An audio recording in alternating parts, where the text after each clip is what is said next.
গীতা শুধুমাত্র হিন্দুদের ধর্মগ্রন্থ নয়, গীতা একটি বিজ্ঞান।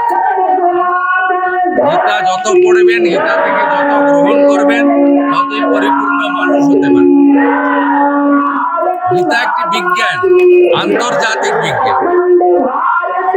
আমি 23-এও অংশগ্রহণ করেছিলাম, আজকেও অংশগ্রহণ করলাম। তাছাড়া আমি সাত্বিক পরিবার থেকে আসি। আমার শালগ্রাম, শিলা, তুলসী, গীতা, রামায়ণ, মহাভারত, বেদ, উপনিষদ এগুলো পড়তে হয়, জানতে হয়। কিছুটা আমরা ত্রুটিযুক্ত মানুষ, কিছুটা শেখার চেষ্টা করি। শুভেন্দু দা, তৃণমূল কংগ্রেস তারা বলছে এটাও নাকি রাজনীতির একটা অংশ। গীতা পাঠের মধ্যেও নাকি বিজেপির রাজনীতি আছে, এটা তাদের বক্তব্য। আয়োজকরা তো বলেছিলেন যে মুখ্যমন্ত্রীকেও আমন্ত্রণ করেছে। মুখ্যমন্ত্রী না এসে প্রমাণ করলেন তিনি প্রকৃত হিন্দু নন।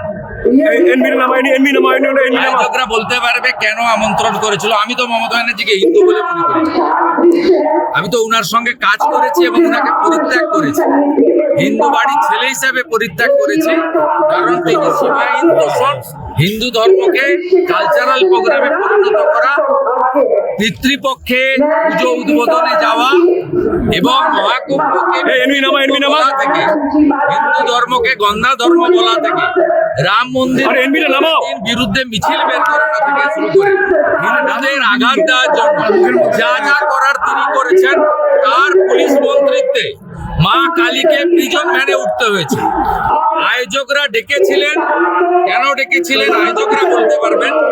আমি মনে করি মমতা ব্যানার্জি হিন্দু নন, হিন্দু রীতিনীতি শাস্ত্র বিরোধী। তিনি রেড রোডে